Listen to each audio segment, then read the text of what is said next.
warahmatullahi wabarakatuh. Waalaikumsalam. Oke, kami dari kelompok 6 di sini. Sebelumnya kita perkenalan dulu. Perkenalkan, nama saya Syahran Ramadan. Nama saya Dede Salsabila. Nama saya Naya Andini. Nama saya Pascal Bakti. Oke. Jadi di sini kita akan mempresentasikan analisis yuridis pertanggungjawaban pidana pelaku tindak pidana korupsi yang digunakan untuk judi online. Oke. Jadi kelompok kita ini akan membahas bagaimana hukum di Indonesia mengenai pertanggungjawaban pidana terhadap tindak pidana korupsi yang mana uang hasil korupsi tersebut itu digunakan untuk judi online seperti itu. Bisa dibilang kasus ini menarik karena kenapa? Karena tidak hanya melibatkan pelaku tindak pidana korupsi, tapi juga ada keterkaitannya dengan perkembangan teknologi melalui praktik judi online. Maka dari itu perlu kita analisis apakah pelaku tindak pidana korupsi hanya bertanggung jawab atau dikenakan tuntutan lainnya. Penasaran? Mari kita bahas bersama-sama. Oke, di sini ada latar belakang. Korupsi merupakan kejahatan luar biasa, extraordinary crime, karena menimbulkan kerugian besar terhadap keuangan negara serta menghambat pembangunan. Seiring perkembangan teknologi, muncul modus baru yaitu penggunaan hasil tindak pidana korupsi untuk aktivitas judi online. Fenomena ini menunjukkan bahwa kejahatan korupsi ini tidak hanya merugikan negara, tetapi juga berkaitan dengan penyalahgunaan teknologi digital, sehingga memerlukan penegakan hukum yang lebih komprehensif. Jadi ya teman-teman, sudah kita ketahui bersama bahwa korupsi itu merupakan salah satu kejahatan yang merugikan negara. Uang yang seharusnya digunakan untuk pendidikan, pembangunan, kesehatan, bahkan kesejahteraan masyarakat itu malah digunakan untuk kepentingan pribadi. Di era digital ini muncul fenomena baru. Selain no viral justice, muncul juga pelaku tindak pidana korupsi menggunakan uang hasil kejahatannya untuk bermain judi online. Seperti itu.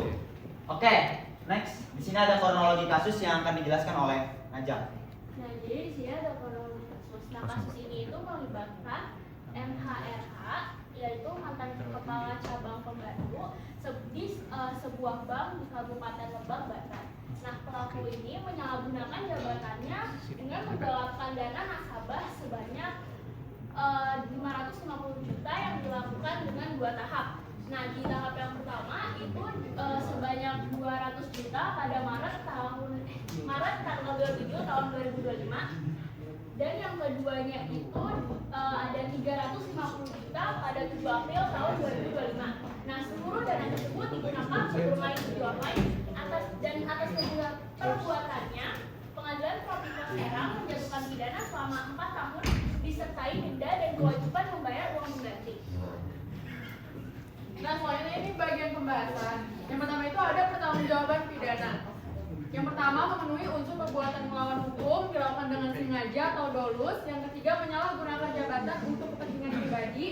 Keempat, motif judi online tidak mengandung pertanggungjawaban pidana. Selanjutnya ada pertimbangan hakim. Nah, dari pertimbangan hakim ini ada hal yang memberatkan nih. Yang pertama itu yaitu menyalahgunakan kepercayaan dan jabatan.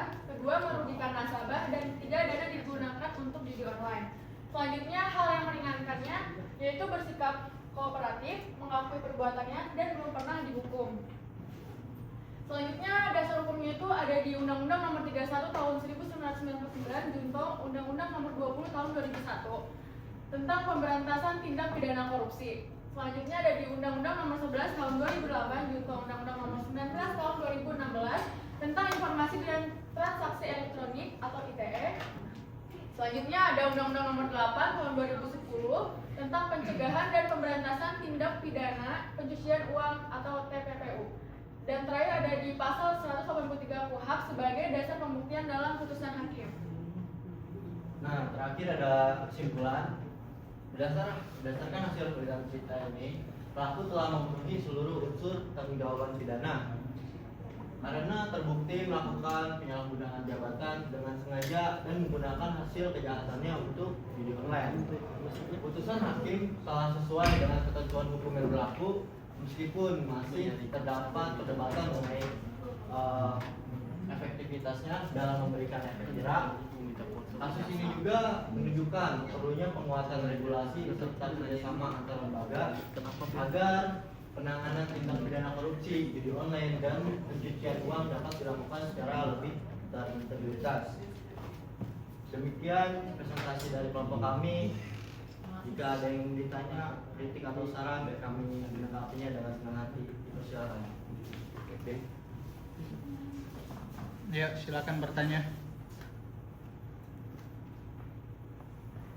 Ayo, silakan teman-teman. Silakan teman-teman bertanya. Ini terkait dengan kasus korupsi penyalahgunaan kasir bank apa itu?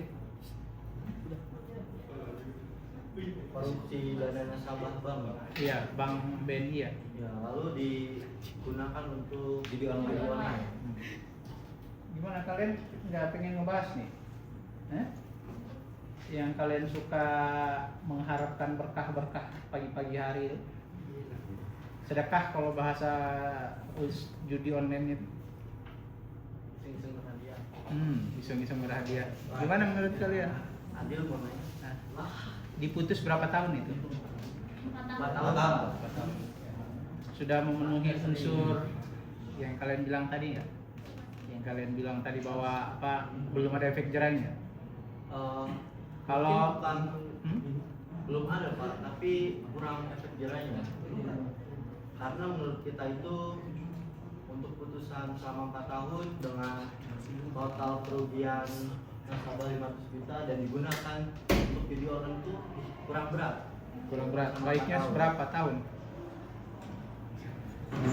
Baiknya Lebih dari 4 tahun, karena ini kan juga melibatkan ada keterkaitannya perkembangan teknologi melalui praktik judi online kan Pak. Jadi bukan hanya tindak pidana korupsi, tapi uang tersebut juga diputar kembali melalui aktivitas yang ilegal, yaitu judi online. Seperti itu. Kan itu bertentangan dengan Undang-Undang ITE, seperti itu Pak. Jadi dia sudah melanggar berapa kasus itu? Bisa dibilang kalau yang jelas di sini terlihat secara fisik itu 2 Pak. Satu tindak pidana korupsi dan yang kedua judi online, seperti itu Pak. Jadi dia dituntut 2 pasal itu. Iya Pak. 2 pasal itu akhirnya cuma diputus 4 tahun gitu ya. Dan harusnya diputus berapa tahun? Lebih dari 4. iya. Dasarnya Kalau misal dasarnya itu kita mengambil dari di sini Pak. Undang-Undang Nomor 31 Tahun 99, yaitu tentang pemberantasan tindak pidana korupsi. Nah. Yang dimana ketika meskipun ya kayak dalam persidangan hakim itu tidak hanya menjatuhkan terdakwa bahwa terdakwa itu salah, tapi juga ada hal yang memberatkan dan hal yang meringankan, seperti itu Pak. Jadi kalau misal kita ulik kasus ini, di sini pelaku itu dia melakukan sidang dengan kooperatif, jadi mendapatkan meringankan. Tetapi bukan berarti mendapatkan keringanan itu otomatis dikurangi hukumannya, seperti itu Pak. Jadi sesuai pasal 197 ayat 1 huruf F KUHP itu menjelaskan bahwa hakim itu hanya selain dia menjatuhkan terdakwa, tetapi juga membahas tentang hal yang meringankan dan juga memberatkan, seperti itu Pak. tuntutan pasal yang dilanggar dia berapa tahun tuntutannya? Ada nggak informasi itu? Misalnya seseorang melakukan misalnya pembunuhan gitu kan, dituntut hukuman seumur hidup, kan biasanya ada di pasal-pasal itu. Saya kurang paham, tapi ada nggak di pasal yang disertakan Ini itu? kita buka jurnalnya Di jurnal ada Pak. Ada di jurnal. Oh oke deh, kalau di jurnal udah ada cukup. Ada yang masih bertanya nggak? Udah?